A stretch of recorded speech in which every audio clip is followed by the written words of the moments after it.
चलो question number 1 यहाँ पे आपका देखो दिया गया है कि नाभिकीय संयंत्रों में ग्रेफाइट का उपयोग किया जाता है। Graphite is used in nuclear plants. ईंधन की तरह, स्नेहक की तरह, विमंदक की तरह या फिर उपयुक्त में से कोई नहीं। नाभिकीय संयंत्रों में जो ग्रेफाइट है इसका प्रयोग किस प्रकार से किया जाता है? नाभिकीय संयंत्रों में उपस्थित ग्रेफाइट का प्रयोग किस प्रकार से करते हैं? तो इसका देखो प्रयोग किया जाता है किसके तरह? इसका प्रयोग किया जाता है देखो विमंदक की तरह। क्या हो गया आंसर? तो ऑप्शन सी विमंदक की तरह। ठीक है, चलिए अगला सवाल पे बढ़ेंगे। अगला सवाल है यहाँ पे, यह देखो दिया गया है, नेक्स्ट क्वेश्चन आपसे किया हुआ है यहाँ पे। क्या सवाल है कि इलेक्ट्रॉनिक करंट का यूनिट निम्न में से कौन सी है? ये थोड़ी सी मिस्टेक हुई है, यहाँ पे आपको बताना है कि what is the electric current unit, what is the unit of electric current, kelvin, mole, candela, या फिर जो डी है यहाँ पर देखो आपका लिखा हुआ है एम्पियर। चलिए जल्दी से करेंगे और बताएंगे कि इलेक्ट्रिक करंट का यूनिट निम्न में से कौन सा होता है। निम्न में से कौन सा है जो कि इलेक्ट्रिक करंट के यूनिट के रूप में जाना जाता है? तो है देखो एम्पियर। ठीक है, जो एम्पियर है यह इलेक्ट्रिक करंट की एसआई यूनिट होती है। चलिए अगला सवाल पे बढ़ेंगे। अगला सवाल है यहाँ पे, यह देखो दिया गया है, नेक्स्ट क्वेश्चन मिला हुआ है कि निम्नलिखित विटामिनों में से कौन सा शरीर में भंडारित नहीं होता है? Which of the following vitamin is not stored in the body? Vitamin A, vitamin C, vitamin D या फिर ऑप्शन नंबर डी जो है इसमें देखो लिखा हुआ है विटामिन ई। चलो करोगे और बताओगे यहाँ पे क्या होगा? निम्न में से कौन सा ऐसा विटामिन है जो कि शरीर में भंडारित नहीं होता है? शरीर में भंडारित नहीं होने वाला विटामिन कौन सा है? तो शरीर में भंडारित नहीं होने वाला जो विटामिन है वो है देखो आपका विटामिन सी। ठीक है, शरीर में भंडारित नहीं होने वाला जो विटामिन है वो है vitamin C.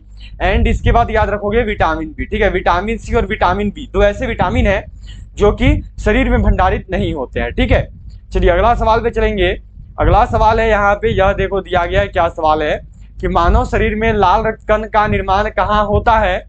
Where are the red blood cells made in the human body? हृदय, तिल्ली, यकृत या फिर अस्थि मज्जा। मानव शरीर में जो लाल रक्त कण है इनका निर्माण कहाँ पे होता है? जो लाल रक्त कण है इनका निर्माण कहाँ पे किया जाता है मानव शरीर में?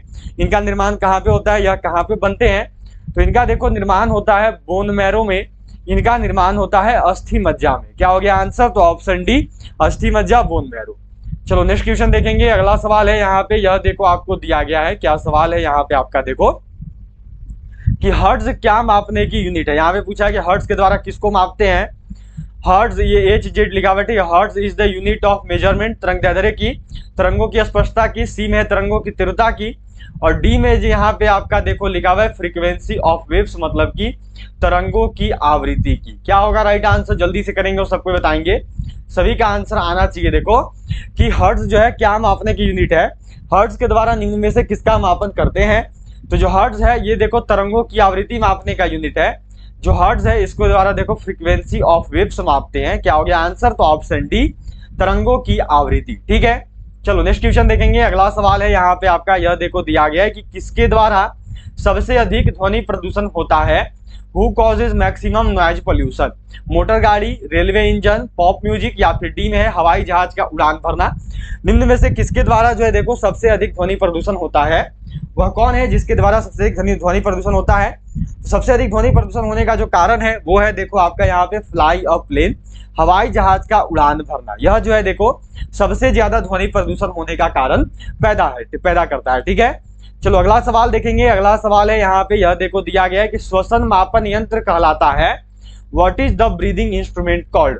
हेप्रोमीटर, क्लोरोमीटर, अगला में देखो ओटोमीटर, डी में दिया है रेसिप्रोमीटर। श्वसन मापन यंत्र कौन सा है? किसके द्वारा जो है देखो श्वसन का मापन करते हैं? श्वसन मापन यंत्र कौन सा है? तो श्वसन मापन यंत्र जो है यहाँ पे वो है देखो आपका रेसिप्रोमीटर। ठीक है, क्या हो गया आंसर? तो ऑप्शन डी रेसिप्रोमीटर। चलिए अगला सवाल पे बढ़ेंगे। अगला सवाल यहाँ पे जो है यह देखो दिया गया है कि वायुमंडलीय दबाव को मापने के लिए किस यंत्र का उपयोग किया जाता है? Which instrument is used to measure atmospheric pressure? Hydrometer, barometer, manometer या फिर हाइग्रोमीटर करना है और यहाँ पे बताना है। डी में दिया हुआ है हाइग्रोमीटर। क्या होगा? वायुमंडलीय दबाव को मापने के लिए जो है किस यंत्र का उपयोग करते हैं? वह कौन सा यंत्र है जिसके द्वारा जो है वायुमंडलीय दबाव को मापा जाता है? तो वह यंत्र है देखो बैरोमीटर। जो बैरोमीटर है इसके द्वारा देखो वायुमंडलीय दबाव को मापते हैं। क्या हो गया आंसर? तो ऑप्शन बी बैरोमीटर। ठीक है, चलो अगला सवाल पे बढ़ेंगे। अगला सवाल है यहाँ पे, यह देखो आपको दिया गया है कि लार में कौन सा एंजाइम पाया जाता है? Which enzyme is found in saliva? Rennin, ptyalin, tannin या फिर रेजिन। जो लार है, लार में कौन सा एंजाइम पाया जाता है? लार में जो है कौन सा एंजाइम उपस्थित होता है? क्या होगा राइट आंसर? जल्दी से करेंगे और सबको बताएंगे। तो लार में उपस्थित जो एंजाइम है वह क्या है? तो वह है देखो आपका टाइलिन। ठीक है, क्या हो गया आंसर? तो ऑप्शन बी टाइलिन।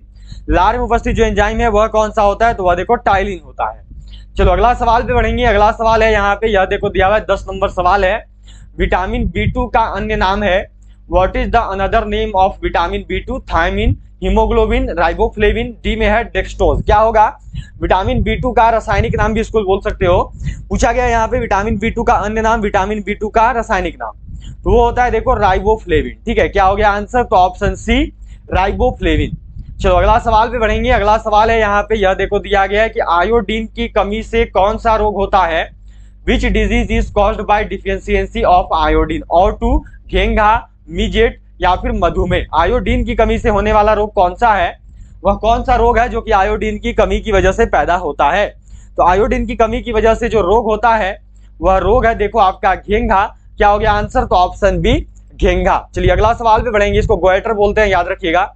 अगला सवाल यहाँ पे देखो दिया हुआ है, यह है कि रक्तचाप मापने के लिए कौन सा उपकरण प्रयोग में लाया जाता है?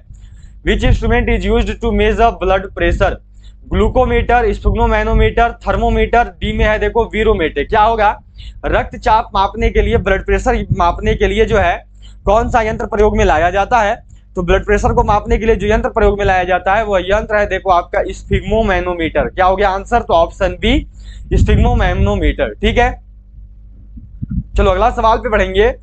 अगला सवाल यहाँ पे है, यह देखो दिया गया है कि कौन सा एक परमाणु का भाग नहीं है? Which is the note of part of atom? Electron, proton, neutron. और अगला नंबर जो ऑप्शन नंबर डी है यहाँ पे देखो आपका लिखा हुआ है फोटोन। क्या होगा? जल्दी से करेंगे और बताएंगे। डी में आपका क्या लिखा है? डी में जो है फोटोन लिखा हुआ है। ठीक है, कौन सा ऐसा है जो कि एक परमाणु का भाग नहीं है? तो निम्न में से जो परमाणु का भाग नहीं है वह है देखो फोटोन। ठीक है, ध्यान में रखिएगा, परमाणु का भाग कौन सा नहीं है? तो परमाणु का जो भाग नहीं है वह देखो फोटोन होता है। ठीक है, फोटोन जो है यह एक परमाणु का भाग नहीं है। चलो अगला सवाल यहाँ पे है, यह देखो दिया गया है, नेक्स्ट क्वेश्चन है आपका कि मनुष्य के शरीर में सबसे लंबी कोशिका कौन सी होती है? Which is the longest cell in the human body? हाथ की कोशिका, पैर की कोशिका, तंत्रिका कोशिका, डी में है नन ऑफ दीज। मनुष्य के शरीर में सबसे लंबी कोशिका कौन सी होती है? मनुष्य के शरीर में उपस्थित सबसे लंबी कोशिका कौन सी है? चलो जल्दी से करोगे और बताओगे। मनुष्य के शरीर में सबसे लंबी कोशिका कौन सी होती है? तो वह कोशिका है देखो तंत्रिका कोशिका। ठीक है, मनुष्य के शरीर में सबसे लंबी कोशिका कौन सी है? तो वह कोशिका है देखो तंत्रिका कोशिका। हो गया सभी का। चलो अगला सवाल पे बढ़ेंगे। अगला सवाल यहाँ पे देखो दिया हुआ है, यह क्वेश्चन है आपका कि क्विक लाइम का रासायनिक सूत्र है। What is the chemical formula of quick lime? CaO, COH2, CaCO3, D में है CaCl2। क्या होगा राइट आंसर? जल्दी से करिएगा और बताइएगा इस क्वेश्चन का जो है सही आंसर क्या होगा। चलो जल्दी से बताओ और करो, इसका जो है राइट आंसर क्या होगा? बिल्कुल सही, सबको करिएगा और बताइएगा इस क्वेश्चन का सही आंसर क्या होगा। चलो जल्दी से करो और बताओ। तो देखो क्विक लाइम का जो रासायनिक सूत्र है सबको जान रहे हैं, क्या हो गया आंसर? तो ऑप्शन ए CaO। ठीक है, चलो अगला सवाल पे बढ़ेंगे।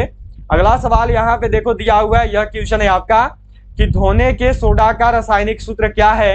What is the chemical formula of washing soda? Na2SO4 × 10H2O, NaHCO3, Na2CO3 × 10H2O या फिर CaOH2। क्या होगा राइट आंसर?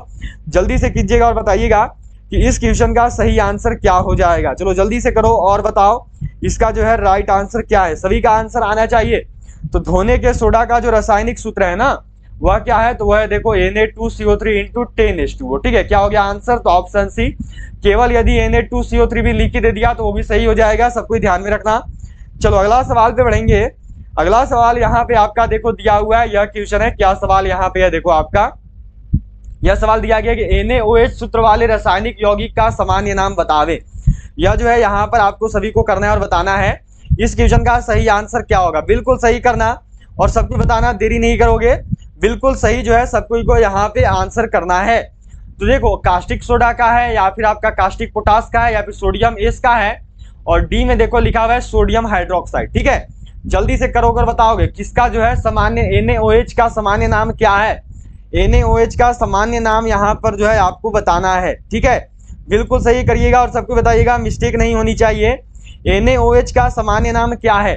तो देखो जो NaOH है, ठीक है, इसका जो सामान्य नाम है यह इसको कास्टिक सोडा बोलते हैं, ठीक है, ध्यान में रखेंगे, कास्टिक सोडा के रूप में इसको जाना जाता है।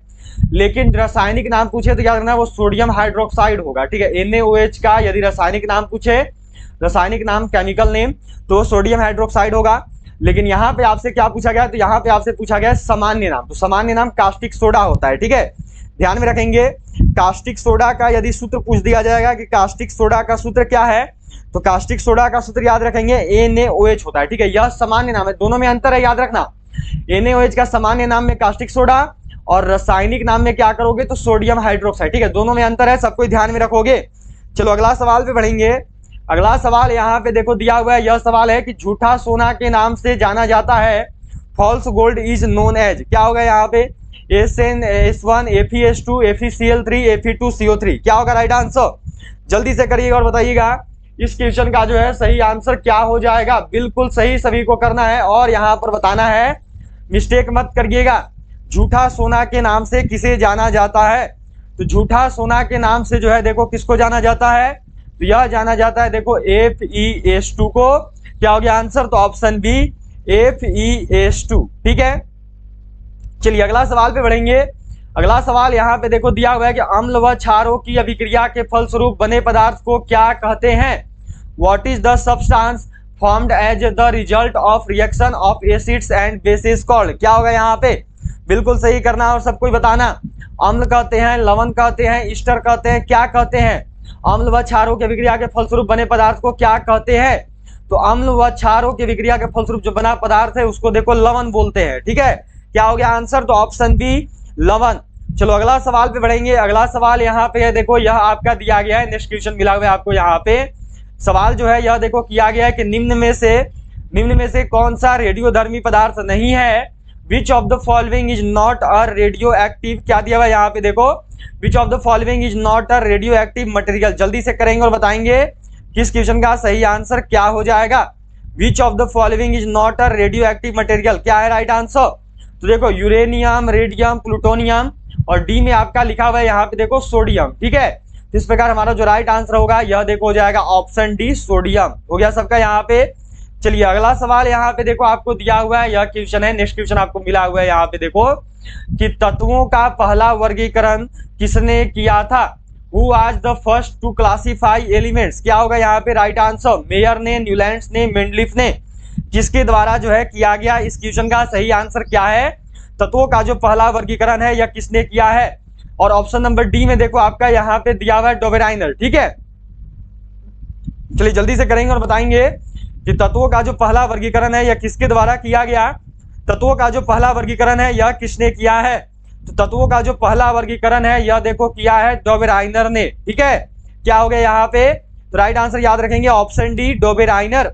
चलो अगला सवाल पे बढ़ेंगे। अगला सवाल यहाँ पे देखो दिया हुआ है, यह क्वेश्चन है आपका, क्या सवाल है यहाँ पे कि चाबी भरी घड़ी में कौन सी ऊर्जा होती है, ठीक है। चलिए जल्दी से करेंगे और बताएंगे what is the energy of कीड लॉक, इस क्वेश्चन का सही आंसर क्या होगा, गतिज ऊर्जा, स्थितिज ऊर्जा, यांत्रिक ऊर्जा या फिर संचित ऊर्जा, क्या हो जाएगा राइट आंसर, जल्दी से करोगे और बताओगे, देरी मत करना, जल्दी से सबको आंसर करो और बताओ यहाँ पे चाबी भरी हुई घड़ी में कौन सी ऊर्जा होती है, तो चाबी भरी हुई घड़ी में जो है देखो स्थितिज ऊर्जा होती है, क्या हो गया आंसर, तो ऑप्शन बी स्थितिज ऊर्जा, ठीक है। चलो अगला सवाल पे बढ़ेंगे। अगला सवाल है यहाँ पे देखो कि रेडियोधर्मी पदार्थ उत्सर्जित करता है, emits radioactive material, alpha कण, बीटा कण, गामा कण, डी में है सभी, क्या होगा राइट आंसर, जल्दी से करो और बताओ इस क्वेश्चन का सही आंसर क्या है, बिल्कुल सही सबको करनी है और बतानी है यहाँ पे इसका राइट आंसर क्या होगा। रेडियोधर्मी पदार्थ क्या उत्सर्जित करता है, तो जो रेडियोधर्मी पदार्थ है यह देखो सभी को उत्सर्जित करते हैं, क्या होता है आंसर, तो ऑप्शन डी सभी, ठीक है। चलो अगला सवाल पे बढ़ेंगे। अगला सवाल यहाँ पे देखो आपको दिया हुआ है, यह क्वेश्चन मिला हुआ है यहाँ पे देखो कि पहाड़ी पर चढ़ते हुए व्यक्ति आगे की ओर झुक जाता है क्योंकि a person climbing a hill leans forward because, तेज चल सके, फिसलने की संभावना कम हो जाए, सी में है शक्ति संरक्षण हेतु, या फिर जो ऑप्शन नंबर डी इसमें देखो दिया हुआ स्थायित्व बनाने हेतु, और इस क्वेश्चन का जो सही आंसर है वह देखो डी ही होगा, अस्थायित्व बढ़ाने हेतु, ठीक है, क्या हो गया आंसर, तो ऑप्शन डी अस्थायित्व बढ़ाने हेतु। चलो अगला सवाल पे बढ़ेंगे। अगला सवाल यहाँ पे देखो दिया हुआ है, यह क्वेश्चन है कि क्यूरी किसकी इकाई का नाम है, what is the name of the unit curie, radioactive धर्मिता, तापक्रम, उष्मा या फिर ऊर्जा, क्या हो जाएगा राइट आंसर? बिल्कुल सही करेंगे और सबको बताएंगे, देरी मत कीजिएगा सबको यहाँ पे।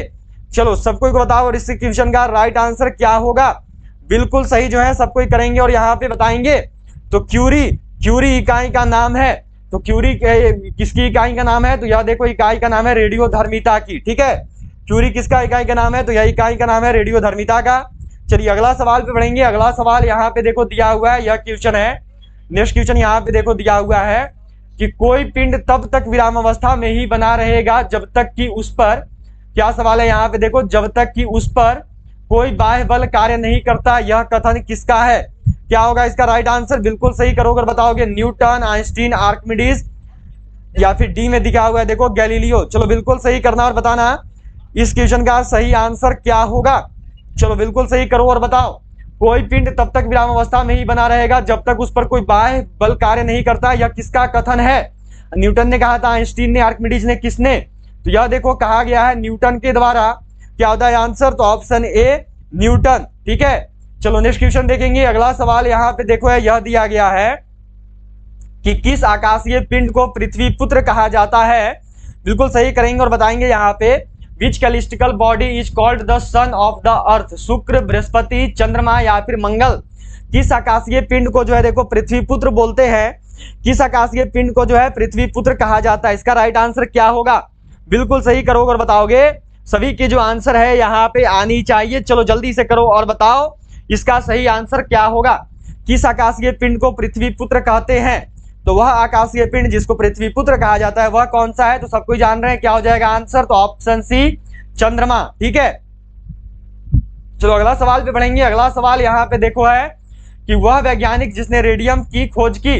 The scientist who discovered radium. Benjamin Franklin, madam Curie, Irene Curie, John Dalton. क्या होगा राइट आंसर? वह वैज्ञानिक जिसने रेडियम की खोज की है वह कौन है? तो रेडियम की जो खोज है यह देखो करी गई है मैडम क्यूरी के द्वारा। क्या होता है आंसर? तो ऑप्शन बी मैडम क्यूरी। हो गया सभी का। चलो नेक्स्ट क्वेश्चन देखेंगे। अगला सवाल यहाँ पे देखो दिया हुआ है, यह सवाल है आपका यहाँ पे कि किस ग्रह के सर्वाधिक उपग्रह हैं? Which planet has the most satellites. बृहस्पति, मंगल, शनि या फिर शुक्र। वह कौन सी ग्रह है जिसके सर्वाधिक उपग्रह है? किस ग्रह के जो है देखो सर्वाधिक उपग्रह है? तो वह ग्रह जिसके सर्वाधिक उपग्रह है वो है देखो शनि, ठीक है। जो शनि ग्रह है इसके सर्वाधिक उपग्रह है। क्या हो गया राइट आंसर? तो ऑप्शन सी, ठीक है।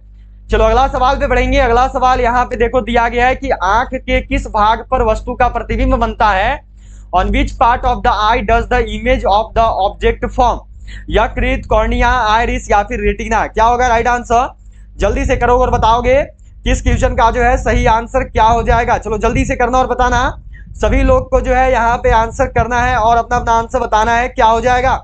चलिए बिना देरी के सबको आंसर बताएंगे। चलो जल्दी से करो और बताओ यहाँ पे सही आंसर क्या है। तो आंख के किस भाग पर वस्तु का प्रतिबिंब बनता है? तो वह भाग है देखो आपका यहाँ पे रेटिना, ठीक है। क्या हो गया आंसर? तो ऑप्शन डी रेटिना। चलिए अगला सवाल पे बढ़ेंगे। अगला सवाल है यहाँ पे, यह देखो दिया गया है, नेक्स्ट क्वेश्चन आपसे पूछा हुआ है कि लेटा हुआ ग्रह के नाम से किसको जाना जाता है? Who is known as the recumbent planet. पृथ्वी, शुक्र, अरुण या फिर बुध। लेटा हुआ ग्रह किसको बोलते हैं? लेटा हुआ ग्रह के नाम से किसको जाना जाता है? लेटा हुआ ग्रह किसको बोलते हैं? तो लेटा हुआ ग्रह देखो इस नाम से जो है जाना जाता है बुध को। क्या हो गया? सॉरी, इस नाम से जाना जाता है अरुण को, ठीक है। राइट आंसर अरुण होगा। मैंने मिस्टेक किया, डी यहाँ पे कर दिया पर वो सही नहीं है, ठीक है। बुध नहीं होगा, अरुण को कहते हैं लेटा हुआ ग्रह, ठीक है। चलो अगला सवाल पे बढ़ेंगे। अगला सवाल यहाँ पे देखो कि सौर मंडल का सबसे छोटा उपग्रह कौन है? Which is the smallest satellite of the solar system. Phobos, Deimos, चंद्रमा या फिर गैनीमीड। क्या हो जाएगा राइट आंसर? जल्दी से करोगे और बताओगे कि सौर मंडल का सबसे छोटा उपग्रह कौन सा है। क्या होगा आंसर? चलो जल्दी से करो और बताओ। सौर मंडल का सबसे छोटा उपग्रह निम्न में से कौन सा है? बिल्कुल सही करनी है सभी को यहाँ पे और बतानी है। चलो जल्दी से करो और बताओ इसका राइट आंसर क्या है। तो देखो क्या पूछा गया आपसे कि सौर मंडल का सबसे छोटा उपग्रह कौन सा है। तो सौर मंडल का जो सबसे छोटा उपग्रह है यह है देखो डीमोस, ठीक है। क्या होता है आंसर? तो ऑप्शन बी। ये दोनों किसके उपग्रह हैं? तो याद रखना है ये दोनों जो है मंगल ग्रह के उपग्रह हैं। अगर पूछे कि सबसे बड़ा उपग्रह कौन सा है तो नोट कर लोगे गैनीमीड है, ठीक है। अगर पूछा जाए आपसे देखो सबसे बड़ा उपग्रह कौन सा है तो सबसे बड़ा में गैनीमीड होता है। और यह किस ग्रह का उपग्रह है? तो यह देखो उपग्रह है बृहस्पति का। सबको ध्यान में रखेंगे, ठीक है। चलिए अगला सवाल पे बढ़ेंगे। अगला सवाल यहाँ पे देखो दिया हुआ है, यह सवाल है कि सौर मंडल का सबसे बड़ा ग्रह कौन है? Which is the largest planet in the solar system? Prithvi, Deimos, Brihaspati या फिर बुध? क्या होगा राइट आंसर? जल्दी से करोगे और सबको बताओगे। सभी के आंसर जो है यहाँ पे आने चाहिए, मिस्टेक नहीं होनी चाहिए, मिस्टेक कोई भी नहीं करोगे। चलो जल्दी से करो और बताओ यहाँ पे इसका जो है राइट आंसर क्या हो जाएगा। बिल्कुल सही सबको करनी है। तो सौर मंडल का जो सबसे बड़ा उपग्रह है यह देखो बृहस्पति, ठीक है। क्या हो गया आंसर? तो ऑप्शन सी बृहस्पति। चलो अगला सवाल पे बढ़ेंगे। अगला सवाल है यहाँ पे, यह देखो आपको दिया गया है, क्या क्वेश्चन है कि प्याज लहसुन में गंध किस तत्व की उपस्थिति के कारण होता है? The smell of onion and garlic is due to the presence of which element? Lithium, sodium, potassium या फिर क्लोरीन? प्याज लहसुन में जो गंध है यह किस तत्व की उपस्थिति के कारण होता है? प्याज लहसुन में जो गंध होता है यह किस तत्व की उपस्थिति के कारण है? तो यह देखो होता है पोटेशियम की उपस्थिति की वजह से। क्या हो गया आंसर? तो ऑप्शन सी पोटेशियम। चलिए नेक्स्ट क्वेश्चन देखेंगे। ये क्वेश्चन देखो सही से नहीं बना, इसको नहीं करेंगे। अगला सवाल पे चल रहे हैं। अगला सवाल है यहाँ पे देखो कि वायुयान और रॉकेट बनाने के लिए कौन सी धातु प्रयोग की जाती है? Which a metal is use to make aircraft and rockets? सीसा, एल्यूमिनियम, निकेल या फिर तांबा? वायुयान और रॉकेट बनाने के लिए जो है निम्न में से कौन सी धातु प्रयोग करते हैं? चलिए जल्दी से बताइएगा और करिएगा इस क्वेश्चन का राइट आंसर क्या है। वायुयान और रॉकेट बनाने के लिए जिस धातु का प्रयोग किया जाता है वह धातु है देखो एल्यूमिनियम। क्या हो गया आंसर? तो ऑप्शन बी एल्यूमिनियम। चलिए अगला सवाल यहाँ पे आपको देखो दिया हुआ है। यह सवाल है कि कौन सा लौ अयस्क है? विच इज आयन और बॉक्साइट, मैग्नेटाइट? ठीक है, यहाँ पर जो आपका देखो लिखा हुआ है मैग्नेटाइट, सबको याद रखिएगा। ऑप्शन नंबर बी में आपका मैग्नेटाइट है, लिग्नाइट या फिर नाइट्राइट? क्या होगा राइट आंसर? जल्दी से करोगे और बताओगे इस क्वेश्चन का सही आंसर क्या होगा। बिल्कुल सही करो और बताओ यहाँ पे इस क्वेश्चन का जो है सही आंसर क्या होगा। बिल्कुल सही सभी को करनी है, ठीक है। तो देखो कौन सा लौ अयस्क है? तो वह लौ अयस्क है देखो मैग्नेटाइट, सबको याद रखेंगे। मैग्नेटाइट और हेमाटाइट दो तो होता है, ठीक है, मैग्नेटाइट और हेमाटाइट। चलिए अगला सवाल पे बढ़ेंगे। अगला सवाल है यहाँ पे देखो, यह दिया गया है कि 1 मील बराबर होता है 1 मील is equal to 1.61 kilometre, 1.65 kilometre, 1.75 kilometre या फिर 1.80 किलोमीटर, ठीक है। 1 मील बराबर कितना होता है? तो 1 मील बराबर देखो 1.61 किलोमीटर होता है। क्या हो गया आंसर? तो ऑप्शन ए 1.61 किलोमीटर। चलो नेक्स्ट क्वेश्चन देखेंगे। अगला सवाल यहाँ पे आपको देखो दिया गया है। यह सवाल है कि सामान्यतः निम्न में से भविष्य का ईंधन किसे कहा जाता है? Where does the fuel of the future go? या फिर who is called as the future fuel? किसको बोलते हैं? हाइड्रोजन को, मीथेन को, प्राकृतिक गैस को या फिर इथेनॉल को? ठीक है, चलो जल्दी से करो और बताओ यहाँ पे इस क्वेश्चन का सही आंसर क्या होगा। जल्दी से कीजिएगा और सभी लोग बताइएगा इस क्वेश्चन का सही आंसर क्या होगा। बिल्कुल सही बताओ करोगे यहाँ पे। चलिए जल्दी से कीजिएगा सबको इस क्वेश्चन का सही आंसर क्या होगा। जल्दी से करो और बताओ यहाँ पे क्या होगा। तो क्या है आंसर? बिल्कुल सही सबका आया है। राइट आंसर हो जाएगा देखो हाइड्रोजन। क्या हो गया आंसर? तो ऑप्शन ए, ठीक है। चलो अगला सवाल पे बढ़ेंगे। अगला सवाल है यहाँ पे देखो कि सौर मंडल का सबसे छोटा ग्रह कौन है? Which is the smallest planet in the solar system? बुध, एथेन, शुक्र या फिर पृथ्वी? क्या हो जाएगा राइट आंसर? यहाँ पे इस क्वेश्चन का सही आंसर करोगे और बताओगे। चलो जल्दी से करो और बताओ यहाँ पे इस क्वेश्चन का सही आंसर क्या हो जाएगा। बिल्कुल सही करना है और यहाँ पे बताना है, सबको देरी नहीं करेंगे, ठीक है। तो सौर मंडल का जो सबसे छोटा उपग्रह सबको जान रहे हैं, क्या हो गया आंसर? तो ऑप्शन ए बुध, ठीक है। चलो अगला सवाल पे बढ़ेंगे। अगला सवाल यहाँ पे देखो कि छिली हुई सब्जियों को धोने से कौन सा विटामिन नष्ट हो जाता है? Which vitamin is destroyed by washing peeled vegetable? Vitamin A, vitamin C, vitamin D या फिर विटामिन ई? देखो आज जो भी क्वेश्चन कर रहे हो ना, जो आज आप टॉप 70 क्वेश्चन कर रहे हो, इसमें से 40 क्वेश्चन जो है यह देखो प्रीवियस ईयर का पेपर का है और बाकी जो 30 क्वेश्चन है ये बिल्कुल न्यू क्वेश्चन है। तो सारी क्लास बहुत इंपॉर्टेंट है। यदि अभी तक भी क्लास को लाइक नहीं किया तो जल्दी सबको लाइक बटन प्रेस कर दो। उसके साथ साथ सभी लोग शेयर जरूर कर देना और यदि अभी तक भी चैनल को सब्सक्राइब नहीं किया है तो सभी लोग जो है सब्सक्राइब करके बेल आइकन को ऑल पर जरूर सेट कर लेंगे। तो क्या होगा? छिली हुई सब्जियों को धोने से कौन सी विटामिन नष्ट हो जाती है? तो वो हो गया देखो ऑप्शन विटामिन सी, ठीक है। क्या हो गया यहाँ पे? तो इस क्वेश्चन का हो गया यहाँ पे राइट आंसर विटामिन सी, ठीक है, हो गया। चलिए अगला सवाल पे बढ़ेंगे। अगला सवाल जो है ये आपका यहाँ पे देखो दिया हुआ है, नेक्स्ट क्वेश्चन है यहाँ पे। विटामिन सी हो गया, ये नष्ट हो जाता है। चलो अगला सवाल पे बढ़ेंगे। अगला सवाल यहाँ पे देखो दिया हुआ है। यह सवाल है कि इनमें से कौन अंतःस्रावी ग्रंथि नहीं है? Which of the following is not an endocrine gland, adrenal या फिर पिट्यूटरी या फिर थायराइड या फिर यकृत, क्या होगा यहाँ पे इस क्वेश्चन के लिए राइट आंसर क्या होगा? चलो जल्दी से आंसर करोगे और बताओगे क्या होगा राइट आंसर, क्या होगा इसका सही आंसर? तो इनमें से जो अंतःस्रावी ग्रंथि नहीं है वो है देखो यकृत, ठीक है, क्या हो गया आंसर? तो ऑप्शन डी। चलो अगला सवाल पे बढ़ेंगे। अगला सवाल यहाँ पे देखो दिया हुआ है, यह सवाल है कि इंसुलिन किसके द्वारा उत्पादित होता है? इंसुलिन इज प्रोड्यूस्ड बाय, क्या होगा राइट आंसर? पीयूष ग्रंथि, पित्ताशय, आंत या फिर पेनक्रियाज। जो इंसुलिन है इसकी प्राप्ति निम्न में से किसके द्वारा होती है? जल्दी से करोगे और बताओगे इसका राइट आंसर क्या है। तो इंसुलिन किसके द्वारा प्राप्त किया जाता है? तो इंसुलिन जो है देखो इसकी प्राप्ति होती है पेनक्रियाज के द्वारा, क्या हो गया आंसर? तो ऑप्शन डी, ठीक है। चलो अगला सवाल पे बढ़ेंगे। अगला सवाल यहाँ पे आपको देखो दिया हुआ है, क्या क्वेश्चन है यहाँ पे, चलो जल्दी से करोगे और बताओगे इस क्वेश्चन का सही आंसर क्या होगा। बिल्कुल सही करना और बताना कि दौड़ लगाते समय मनुष्य का रक्तचाप, human blood pressure while running बढ़ जाता है, घट जाता है, ऊपर नीचे होता रहता है या फिर एक समान बना रहता है? इस क्वेश्चन का सही आंसर क्या है? चलो जल्दी से करोगे और बताओगे, देरी मत करना, मिस्टेक नहीं होनी चाहिए, बिल्कुल सही सभी को करना है और बताना है। चलिए जल्दी से कीजिएगा और बताइएगा सही आंसर क्या होगा, ठीक है। तो देखो दौड़ लगाते समय मनुष्य का जो रक्तचाप है वह बढ़ जाता है। बहुत बढ़िया, सभी का आंसर बिल्कुल सही आया है। क्या होगा? तो ऑप्शन ए बढ़ जाता है। चलो 45 नंबर सवाल है यहाँ पे देखो अब आपका कि करनाल बनंट एक बीमारी है धान की, मटर की, राई की या फिर गेहूं की? इस क्वेश्चन का सही आंसर क्या होगा? चलो जल्दी से करना और यहाँ पर बताना कि इसका राइट आंसर क्या है। बिल्कुल सही सबको करिएगा, देरी मत करिएगा और गलती भी मत करिएगा, बिल्कुल सही सबका आना चाहिए। इस क्वेश्चन का जो है सही आंसर क्या हो जाएगा? चलो जल्दी से करना और बताना। तो करनाल बनंट जो कि बीमारी है देखो यह बीमारी है गेहूं की, क्या हो गया आंसर? तो ऑप्शन डी गेहूं की हो गया सभी का। चलिए अगला सवाल यहाँ पे आपको देखो दिया हुआ है, यह सवाल है यहाँ पे देखो कि पेनिसिलियम क्या है? विषाणु है, शैवाल है, कवक है या फिर जीवाणु है? जो पेनिसिलियम है यह क्या होता है? जो पेनिसिलियम है यह क्या है? बिल्कुल सही करेंगे और सबको बताएंगे इस क्वेश्चन का राइट आंसर क्या है। तो जो पेनिसिलियम है यह देखो एक प्रकार की जीवाणु है, क्या हो गया आंसर? तो ऑप्शन डी जीवाणु, ठीक है। चलो अगला सवाल यहाँ पे देखो आपको दिया गया, यह सवाल है कि पदार्थ की चतुर्थ अवस्था है ठोस, तरल, प्लाज्मा या फिर गैस? क्या होगा राइट आंसर? इस क्वेश्चन का सही आंसर क्या होगा? चलो जल्दी से करो और बताओ यहाँ पे इस क्वेश्चन का राइट आंसर क्या होगा। बिल्कुल सही करना है और बताना है यहाँ पे। चलिए बिल्कुल सही कीजिएगा और बताइएगा, ठीक है।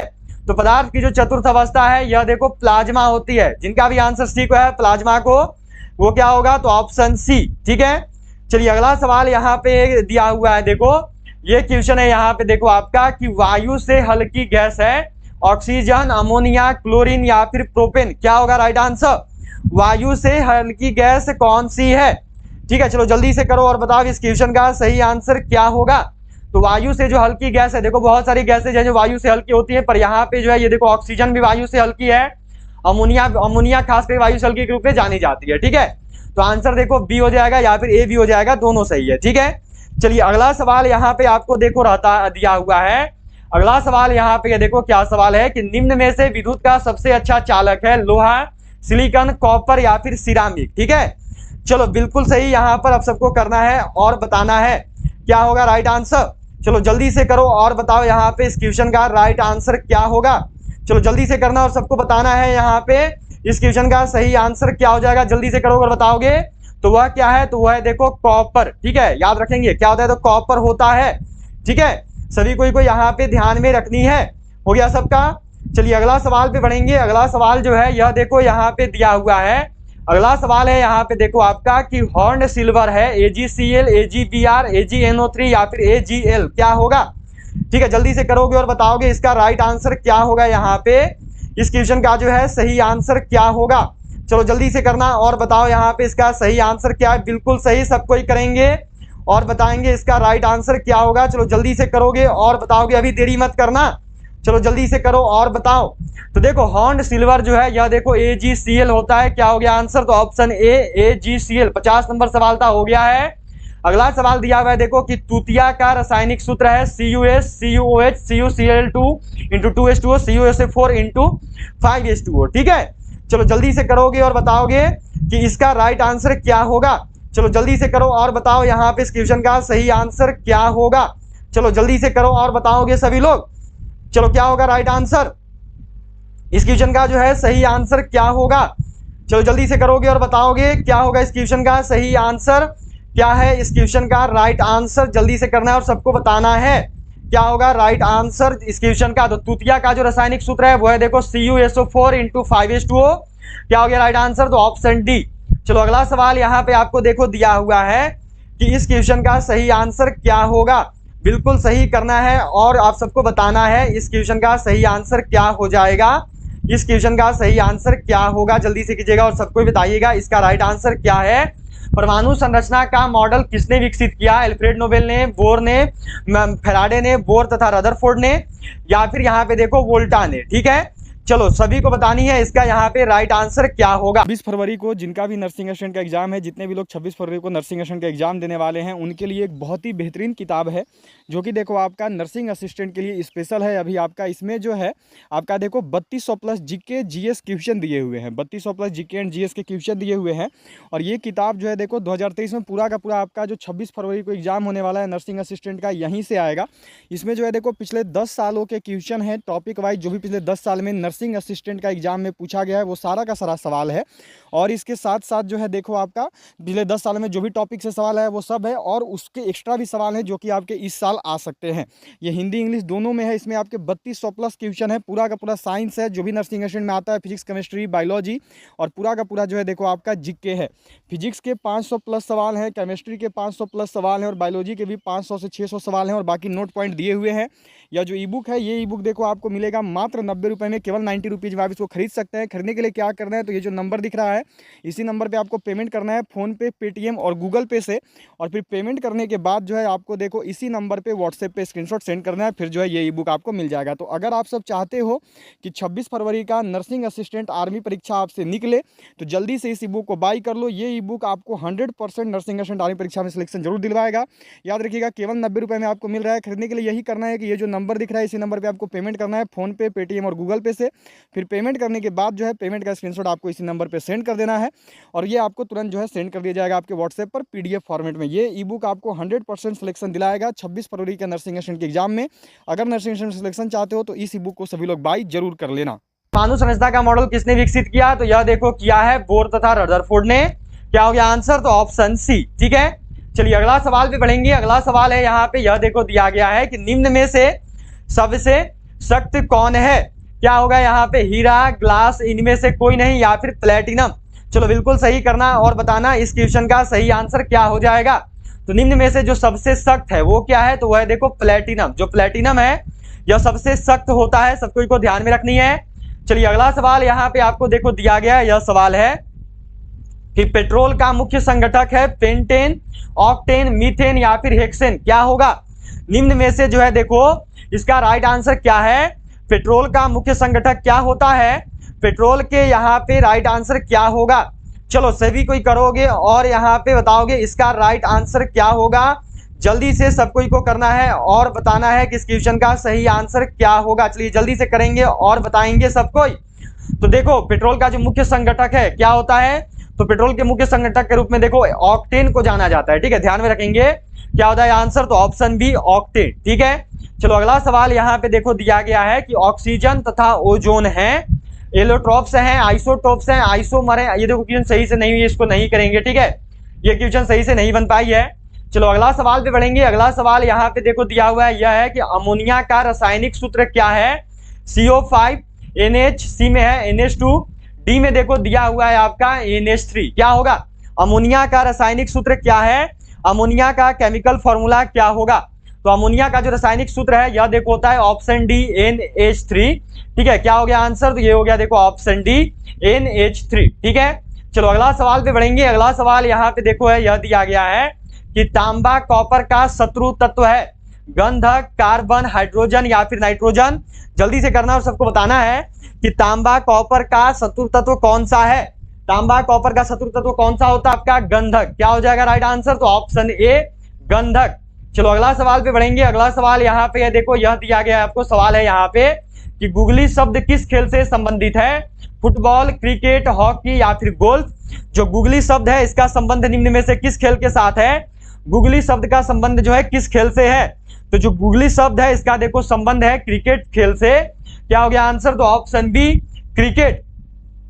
चलो अगला सवाल पे बढ़ेंगे। अगला सवाल यहाँ पे देखो दिया हुआ है, यह सवाल है मछलियों के यकृत के तेल में किसकी प्रचुरता होती है? Vitamin A, vitamin C, vitamin D. क्या होगा? जल्दी से करेंगे और सबको बताएंगे। मछलियों का जो यकृत तेल है उसमें कौन सा विटामिन पाया जाता है? इस क्वेश्चन का सही आंसर क्या हो जाएगा? क्या होगा राइट आंसर? बिल्कुल सही करोगे और सबको बताओगे। तो मछलियों के यकृत तेल में किसकी प्रचुरता होती है? तो वह विटामिन है देखो, विटामिन डी। ठीक है, और उसके साथ साथ रखना विटामिन ए भी पाया जाता है, दोनों पाया जाता है, विटामिन ए और विटामिन डी दोनों पाया जाता है। पर मुख्य रूप से जो है देखो आपका मुख्य रूप से कौन पाया जाता है? तो विटामिन डी पाया जाता है। और यदि विटामिन डी ऑप्शन में ना हो तब जाके विटामिन ए को आंसर करोगे, लेकिन यदि दोनों दिया रहे तो फिर आंसर करना है सी को। ठीक है, चलो अगला सवाल पे बढ़ेंगे। अगला सवाल यहाँ पे देखो दिया हुआ है, यह सवाल है आपका यहाँ पे। क्या सवाल है देखो कि जापानी एन्सेफेलाइटिस का कारक होता है जीवाणु, विषाणु, प्रोटोजोआ। क्या होगा राइट आंसर? जो जापानी एन्सेफेलाइटिस है इसका कारक क्या है? जापानी एन्सेफेलाइटिस का कारण क्या होता है? तो इसका कारण है देखो यहाँ पे ऑप्शन बी विषाणु।